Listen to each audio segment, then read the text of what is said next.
Bismillahirrahmanirrahim. Alhamdulillah, wassalatu wassalamu ala rasulillah wa ba'd. Урматтуу жамаат, урматтуу момун мусулман бир туугандар, Аллах Таала тутуп жаткан орозоңуздарды кабыл кылсын жана окуп жаткан таравих намазыңыздарды кабыл болгон ибадаттардын катарына кошкон болсун. Бүгүнкү орозо тууралуу сабагыбызда кээ бир адамдардын түшүнүгүндө кээ бир иштер орозону бузат деп ойлошот. Ушундай түшүнүшөт, бирок ошо андай эмес. Андай иштер орозону бузубайт. Биринчиден, чаң жана түтүн орозо тутуучунун ыктыярысыз, каалоосуз тамагына кирип кала турган болсо, муну менен орозо бузулбайт.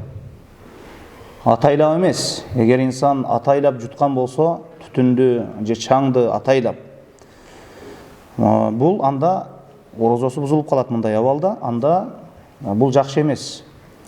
Бирок анын ыктыярысыз, каалоосуз чаң же түтүн тамагына бара турган болсо, алымдардын ижмасына көрө орозо бузулбайт. Анткени бул чаңдан кээде инсан жумуш кылат, башка иш кылат.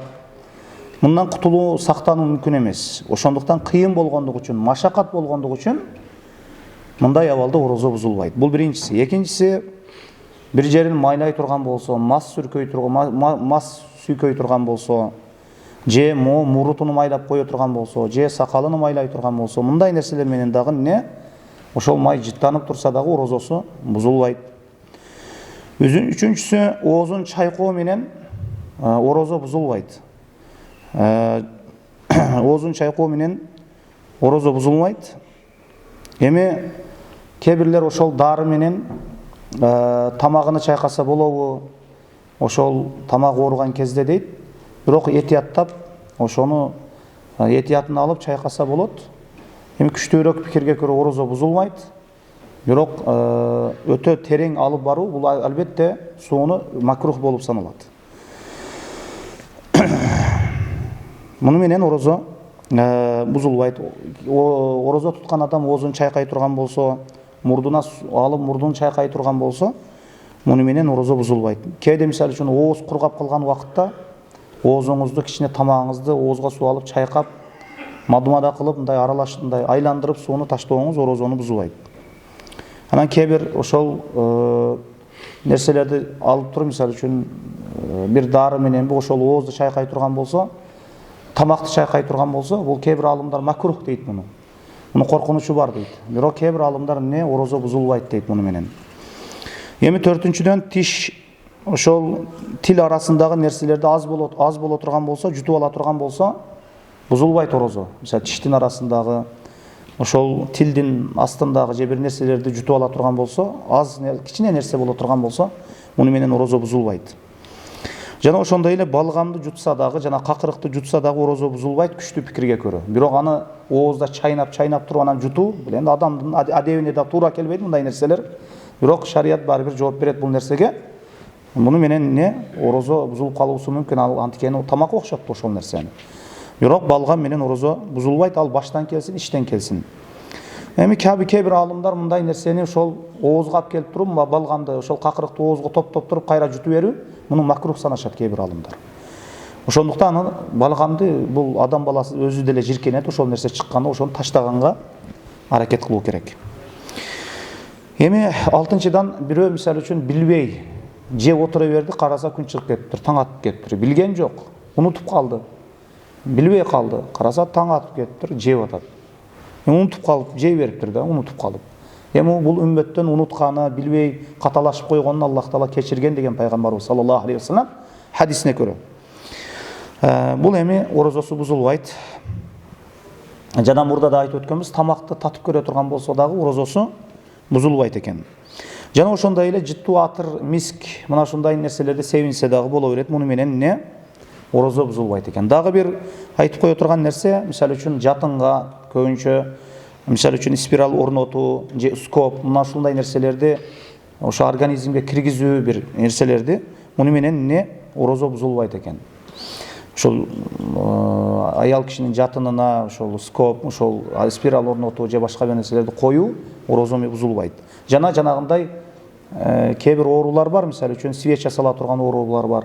Свечаны салуу менен дагы орозо бузулбайт. Жана ошондой тиш тазалатуу же тиш жулдуруу, дарылатуу тамактан өтпөйт экен, түкүрүп турат экен, инсан эмне? Муну менен дагы орозосу бузулбайт. Андан кийинкиси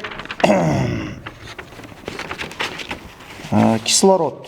Жанагындай кислород бар го. Мисалы үчүн кислородду дем ала албай калганда мындай, мисалы үчүн 5-10 мүнөткө мисалы кислород коюп коет, ошол менен дем алып турат. Муну менен дагы эмне? Орозо бузулбайт. Анан укол маселесине келе турган болсок, бул маселеде алымдар ортосунда талаш тартыш бар. Эми кээ бир алымдар эгер ошол уколдо азык боло турган болсо, витамин боло турган болсо, ошол уколду жасоо менен, алуу менен инсан азыктана турган болсо, денесине күч кубат ала турган болсо, бул эми кээ бир алымдарга көрө орозо бузулат. Ал эми кээ бир алымдар айтат, бул витамин болсо дагы орозо бузулбайт. Анткени укол тамактан өтпөйт да, бул жамбашка же бир колго жасала турган нерсе деп кээ бир алымдар бузбайт дейт. Бирок эмне болгондо дагы азык боло турган уколду мен өзүм жеке бириккеним боюнча ошону ким ала турган болсо казасын кармап бергени жакшы. Казасын кармап бергени жакшы. Ким витамин уколду ала турган болсо, азыгы бар уколдарды ала турган болсо, казасын кармап бергени жакшы. Эми казасын кармап берген жакшы. Бул эми ал-хуруж мин ал-хилаф мустахаб, талаш тартыштан чыгуу мустахаб болуп саналат. Эми дагы акыркы маселе, орозону күнөө бузабы. Бирөө күнөө кылып кое турган болсо, же бирөө катуу кыйкырып жибере турган болсо, бирөөдү сөгүп жибере турган болсо, же бир жаман бир сөздөрдү сүйлөп жибере турган болсо, ушул нерсе орозону бузабы десе, эми жумхур алымдарга көрө не орозо бузулбайт. Эми орозо бузулат деген аз алымдар бар, бирок жумхур алымдар, көпчүлүк алымдарга көрө не орозосу бузулбайт. Ошондуктан орозо тутуучу тилин тыюубуз керек экен, тилди тыюубуз керек экен.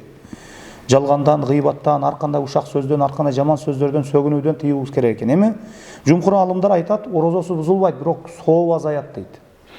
Ошо күнөөлөр соопту азайтып жиберет дейт. Адамдын ажыр сообун азайтып жиберет да.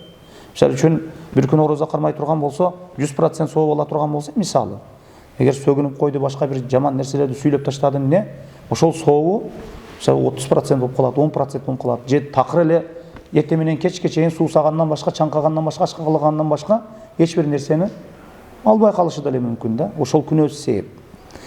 Ошондуктан Абу Хурайра радияллаху анхудан бир хадис келген: "Рубба саимин хаззуху мин сиямихи ал-жу вал аташ." Мана пайгамбарыбыз саллаллаху алейхи ва саллям айтат, кээ бир орозо туткандардын орозосунан болгон алган насибе үйлүшү дейт. Ачкалыктан башка жана чаңкагандан башка эч нерсе жок дейт. Чаңкаган, ачка калган болду, сообу жок дейт. Эмне үчүн? Тилди жанагындай гыйбаттан тыйбайбыз, жана тилди ар кандай нерселерден тыйбайбыз. Ошол себеп. Эми рубба каймин хаззуху мин кыямихи ас-сахар дейт.